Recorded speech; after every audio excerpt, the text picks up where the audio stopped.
Perkenalkan, saya Naila, mahasiswi Universitas Pajajaran. Nun, saya mau menanyakan fenomena yang terjadi di kalangan mahasiswa saat ini, bahkan sampai ada gerakannya di Instagram, yaitu hijrah. Sebenarnya hijrah itu apa dan bagaimana sih Cak Nun? Karena banyak yang mempersalahartikan hijrah, tiba-tiba menutup auratnya sedemikian hingga lalu menyalahkan yang lain yang tidak menutup auratnya seperti saya ini katanya. Lalu misalnya ritual-ritual mereka itu udah nggak benar, yang lainnya misalnya bid'ah itu nggak boleh. Nah, dia tiba-tiba hijrah yang dipahami adalah secara seperti itu. Sebenarnya apa dan bagaimana sih Cak Nun hijrah itu? Terima kasih. Tidak Muzammil, tolong tambahkan. Jadi kita ini semua di Indonesia dan seluruh dunia semuanya sedang ditimpa oleh penyakit 3 macam. 1, kesempitan berpikir. Nomor 2, kedangkalan ilmu. Nomor 3, kalau bahasa Jawanya cekak. Jadi cuma sepetak ke depan. Apa yang namanya? Sumbu pendek. Nah, begitu dia beragama, begitu dia berpolitik, begitu dia berilmu, semua membuat dia berada dalam kesempitan. Tapi tidak usah dipusingkan oleh yang begitu, tidak apa-apa. Tidak apa-apa dia gitu, tidak apa-apa. Cuman Anda harus paham apa yang dia persoalkan. Misalnya gini, hijrah itu sesuatu yang berpindah. Ya, berpindah. Muhajir orang yang pindah. Hijrah adalah peristiwa perpindahannya. Misalnya dari tukang bakso itu berarti melakukan hijrah. Anda menghijrahkan baksonya ke yang beli menghijrahkan uangnya kepada Anda. Hijrah itu. Anda malam-malam sama suami, hijrah toh? Dia hijrah yuk, gitu kan? Apanya Mas? Ya saya hijrahkan ini, situ. Dia hijrah. Jadi Anda harus santai-santai. Hijrah itu something moving, ya, something changing, moving, gitu ya, gitu toh. Nah kemudian oleh aliran tertentu karena dia tidak mengerti epistemologi, tidak mengerti nahwu sorof, tidak mengerti asal usul kata, dia terima itu sebagai satu jargon. Pokoknya kalau belum jilbaban belum hijrah, kan gitu kan? Terus ini bid'ah, dia ngerti bid'ah juga. Bid'ah itu artinya inovasi. Bid'ah itu artinya hasil kreativitas. Kalau ada universitas tidak punya bid'ah, berarti dia mandek, dia tidak kreatif. Bid'ah itu ibda, ya, ibda hasilnya bid'ah. Ibda itu artinya inovasi. Allah itu al-badi, maha bid'ah. Allah al-badi, Allah maha pelaku bid'ah. Nah, gimana coba? Coba sekarang kan banget atau sempitnya Mbak. Nah, Anda yang luas jangan ditekan oleh kesempitan. Anda luas kok ditekan oleh kesempitan. Kan gitu kan? Jadi Anda tenang aja. Kalau perlu iya saya bid'ah memang. Ngomong. Anda dikafirkan, lu baru tahu saya kafir. Bukan dia. Ditantang dong. Kok selawatan ini pun kok pakai lomba? Nggak terus lewatan. Terus dimarahi sama Ustadz, datangi rumahnya, bawa Ustadz, saya sudah mendengar bahwa Bapak beranggapan bahwa yang kami lakukan ini bid'ah, ya, ini tidak ada dalam ajaran Rasulullah, gitu ya.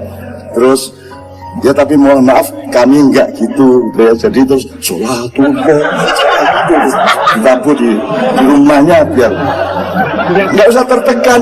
Itu kan asik itu asik, tinggal digodain kok Red.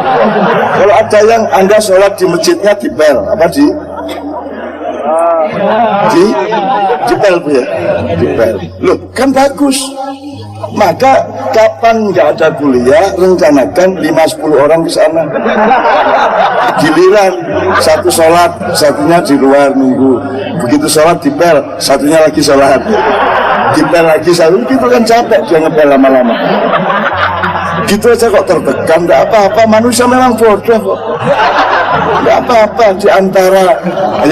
Di antara potensi manusia adalah jahil. Ya. Ada jahil tadinya kebodohan, kedunguan. Ada lagi jahil murakkab. Anda harus tahu, karena ada 4 orang. Rajulun yadri wa yadri annahu yadri. Orang yang ngerti dan ngerti bahwa dia ngerti. Kategori 1. Anda termasuk mana? Nanti ya dicari ya. Kalau Anda dihadapi orang kayak gitu, Anda tahu dia kategori berapa? Orang yang ngerti atau orang yang tahu dan tahu bahwa dia tahu, orang yang ngerti dan ngerti bahwa dia ngerti, maka bertemanlah dengan dia. Rumusnya. Nomor 2, rajulun yadri walakinnahu la yadri annahu yadri. Orang yang ngerti tapi dia nggak ngerti bahwa dia ngerti. Bangunkanlah dia, dia sebenarnya ngerti kok, gitu ya. Nomor 3, rajulun la yadri walakinnahu yadri annahu la yadri. Orang yang nggak bisa tapi tahu bahwa dia nggak bisa, kan lumayan. Temanilah dia supaya dia bisa. Nah yang keempat, orang yang nggak ngerti dan nggak ngerti bahwa dia nggak ngerti, tapi gayanya kayak ngerti-ngerti ya. Nah, itu yang Anda jumpai. Wah, wajahilun mulokat kebul ditambah PT kalau bahasa Jawa. Gitu ya. Anda harus punya metode mental dan psikologi, harus diatur. Nyun sewu ya Mbak ya, Mbak ya. Anda kalau menjumpai apa-apa Anda harus punya kategorisasi, punya rubrikasi dalam pikiran Anda. Ada yang Anda masukkan hati, ada yang tidak boleh masuk hati, ada yang Anda masukkan pikiran, ada yang boleh dalam, ada yang tidak. Anda harus bisa punya pengkategorian. Ada yang cukup didengarkan, tidak perlu dimasukkan. Ada yang cukup dipegang, cukup dipegang tangan kiri, nggak perlu tangan kanan. Jadi Anda harus punya, nggak semuanya masuk hati terus Anda stres. Harus ada kategori, nggak apa-apa gitu itu diajak aja kok marah. Saya dikafirkan berkali-kali kok. Dan saya bilang, kamu kok goblok sih? Lu maksudnya gimana? Lu kok baru tahu saya kafir? Biar lu kafir. Kamu aja telat, kamu bisa dari dulu kafir. Kok canum kafir? Lagi kafir sama kamu. Kafir terhadap kamu. Memangnya ada kafir titik. Kafir itu tuhum.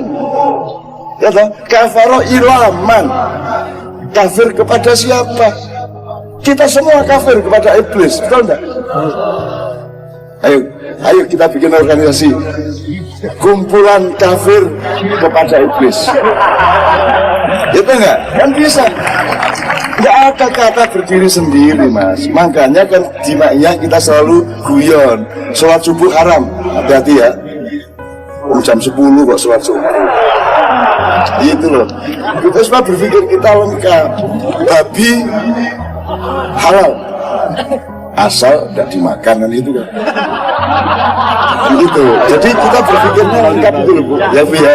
Nah mudah-mudahan Universitas Padjadjaran selalu membiasakan anak didiknya, mahasiswanya untuk punya relaksitas berpikir komprehensif.